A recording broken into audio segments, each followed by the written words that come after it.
이번 시간에는 취업 준비생을 위한 챗 GPT 활용법 진행할 거고요.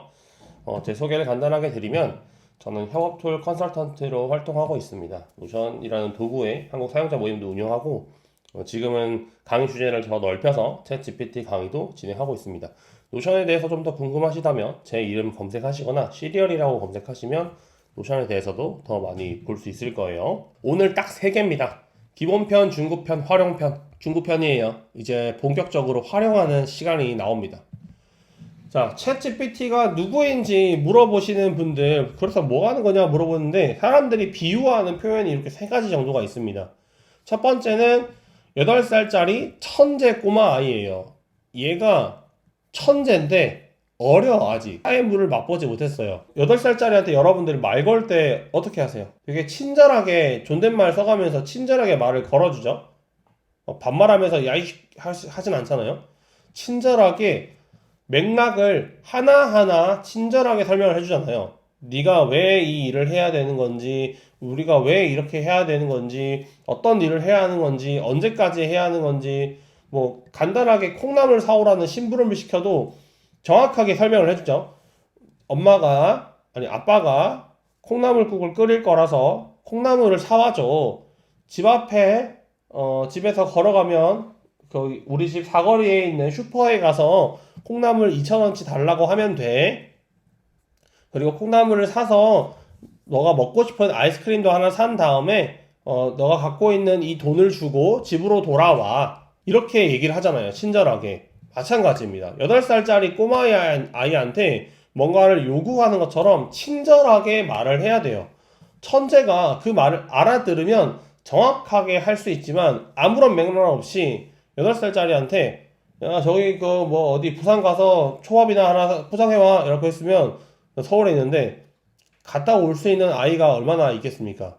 서울에서 부산까지 가려면 집에서 서울역까지 가야 되고 서울역에서 기차표도 예매해야 되고 기차표 예매하려면 현금을 줘야 되는지 카드를 줘야 되는지 봐야 되고 그 기차 승강장에서 1번부터 20번까지 승강장도 엄청 많은데 그 승강장에서 어떤 승강장에서 기차를 타야 하고 그 기차에서 내가 어디에 앉아야 하고 이런 것들을 하나하나 다 알려줘야 되잖아요.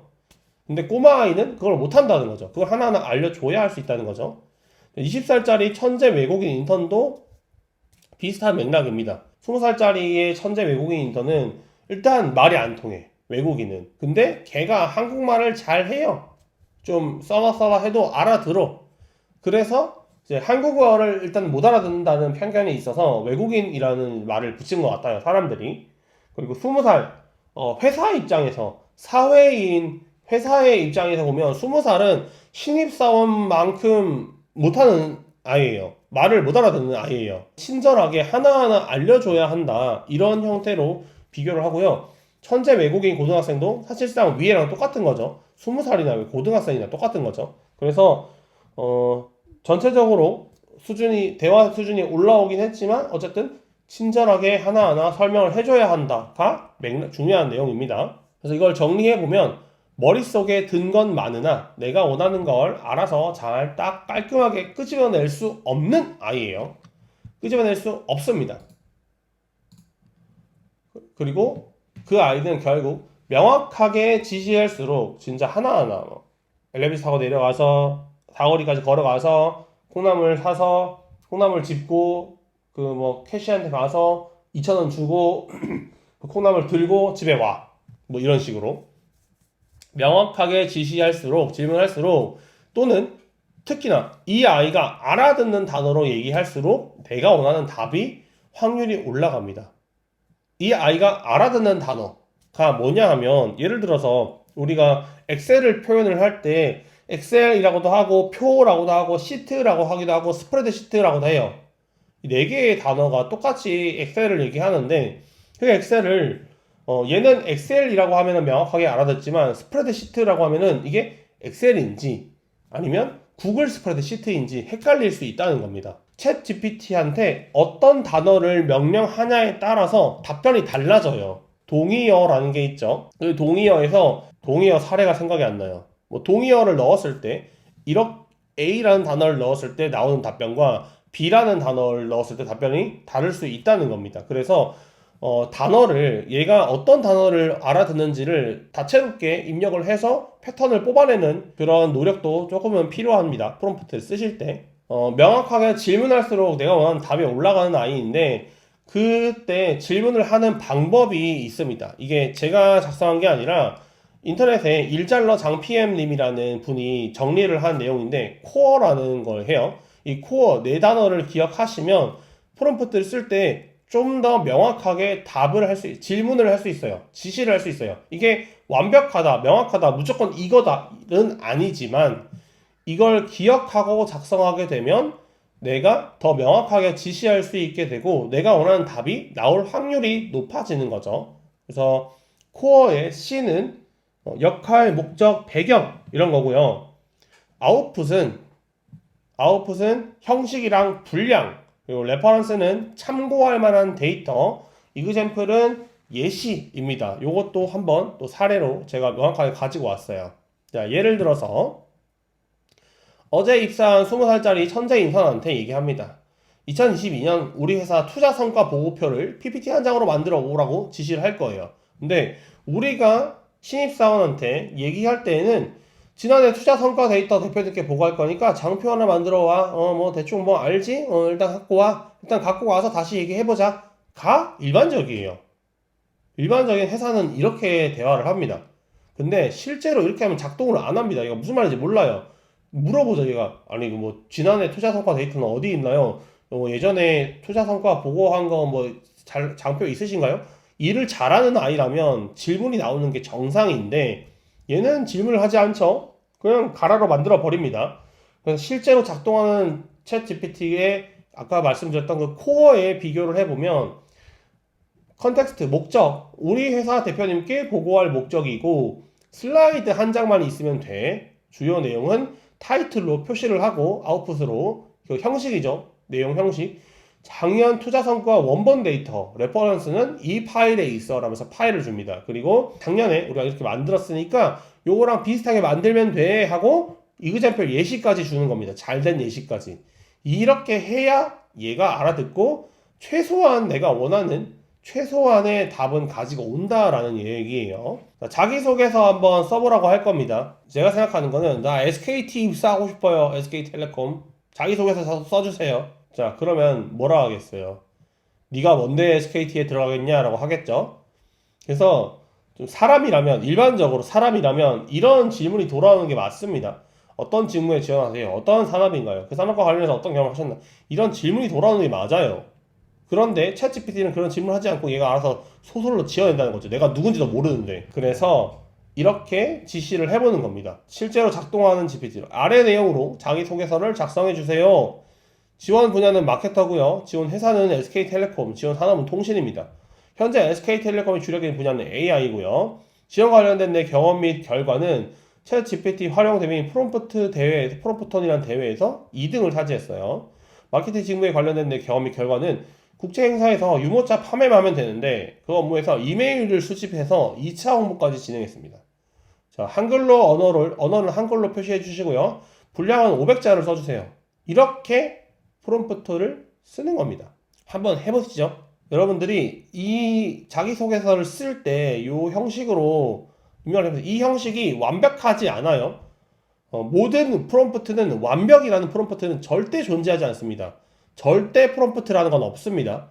여러분들의 상황에 맞게 수정을 해가야 돼요.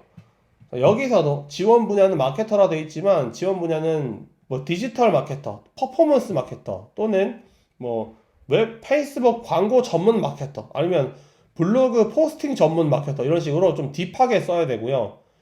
여러분들한테 맞게 단어를 계속 바꿔야 됩니다. 이거 계속 얘기할 거예요, 제가. 바꿔야 됩니다.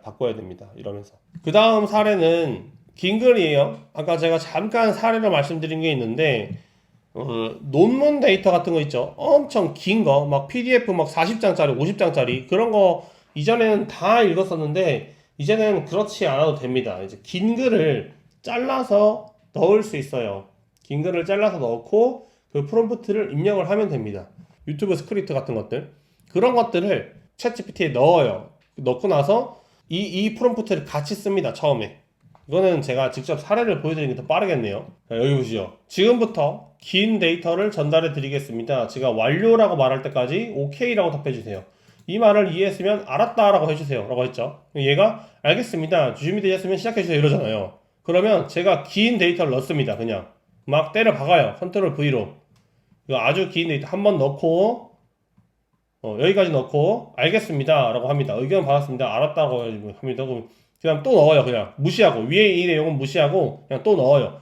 개선점이 없습니다. 뭐 긴 글을 쭉 넣습니다. 이렇게 컨트롤 V 하고 쭉 넣고 그다음에 감사합니다 하는데 또 무시하고 그냥 또 넣어요. 없어요. 막 또 넣습니다. 막 이렇게 컨트롤 V로 자료를 계속 넣고 나서 또 얘도 무시하고 넣습니다.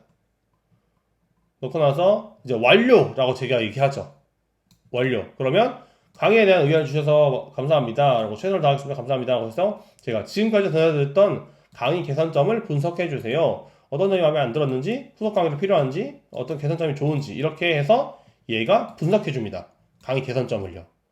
분석해 보았습니다. 보겠습니다. 강의 속도와 설명, 실습과 예시, 강의 시간, 내용, 전체적인 구성 이렇게 강의 개선할 아이디어를 제시해드리면 다음과 같습니다. 초보자에게 더 적합한 구성 강의 초반에는 기본 기능 계속 눌러야 돼요. 지금은 바뀌었어요. 지금은 업데이트가 되어서 여기 버튼이 나타나는데 예전에는 계속이라는 단어를 썼어야 했어요. 간략하게 설명 후 시간을 확보합니다. 뭐 이러면서 쭉쭉쭉 개선할 수 있을 겁니다. 라고 해주죠. 긴 글이 있을 때에는 이런 프롬프트. 자, 여기서도 키워드가 있어요. 여기서도 키워드가 있어요. 긴 데이터를 전달해 드릴게요. 완료라고 말할 때까지 OK라고 답해 주세요. 이 말을 이해했으면 알았다고 해주세요. 이거를 바꿔도 됩니다. 제가 지금부터 자료를 전달해 드리겠습니다. 제가 완료라고 말할 때까지 또는 제가 컴플리트라고 말할 때까지 뭐 알았어요 라고 말해주세요. 이 말을 이해했으면 이해함이라고 말해주세요. 이런 식으로 바꾸면 됩니다. 내용만 바꾸면 그 긴 글을 넣으실 수 있어요. 이런 식으로 그걸 영어로 하셔도 되고요. 한글로 하셔도 됩니다. 아직 GPT 3.5 여러분들이 쓰시는 3.5는 한글을 잘 모른다고 하셔서 영어로 하시면 더 빠르게 영어를 하실 수 있어요. 이제 만능 프롬프트입니다. 만능 프롬프트는 형식을 지정해 놓고 그 사람만 쓸 수 있게 해주는 거예요. 그러니까 앞에서 제가 코어라는 걸 보여드렸죠. 일잘러 장피디님이 쓰신 건데 그 코어라는 걸 가지고 미리 제가 자주 쓰는 프롬프트들을 만들어 두는 거죠. 그래서 내용만 바꿔서 쓰는 것들을 만능 프롬프트라고 얘기를 하는데 예를 들어서 이렇게 되는 거예요. 이것도 한번 따라서 써볼까요? 아래 조건에 따라 주제에 대해 답해주세요 하면서 그 주제, 대한민국 엔터테인먼트 산업 분석, 목적, 분량, 형식, 언어, 대상, 장문, 스타일까지 다 써두는 겁니다. 주제, 목적, 분량, 형식, 언어, 대상, 장문, 스타일 요거를 미리 써두고 미리 한글이나 메모장에 붙여넣고 이 내용만 대한민국 엔터테인먼트 산업 분석 및 투자 정보 참고 자료 활용, 천자 이내, 텍스트, 언어, 한국어, 20세 이상 성인 이런 거 내용만 바꿔서 쓰는 거예요. 나중에 그 옆에 회색 단어로 있는 것들은 좀 바꿔서 쓸 수 있는 것들이에요. 분량을 단어 수, 단어 개수, 글자 수 이렇게 할 수 있고요. 출력 형식도 마크다운, 테이블, 리스트, 표, CSV, 코드 이렇게 바꿀 수 있습니다. 언어는 이제 영어, 한국어, 일본어, 중국어 여러 언어가 할 수 있고요. 대상은 20세 이상 성인, 아니면은 20세 이상 남녀, 아니면 초등학생, 유치원생, 몇 살, 5살 꼬마 이렇게 막 여러 개의 대상이랑 직업, 연령들 할 수 있고요. 장문 스타일도 아주 많아요. 권위적인, 냉담한, 차가운, 자신감이 찬, 냉소적인 아주 많기 때문에 각 스타일에 맞게 입력하시면 됩니다. 두 번째 만능 프롬프트는 감사합니다.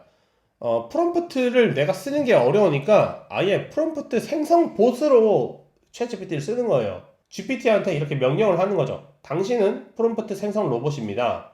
당신은 사용자의 목표, 목적, 원하는 결과, 예제, 맥락, 기타 정보들을 수집해야 합니다.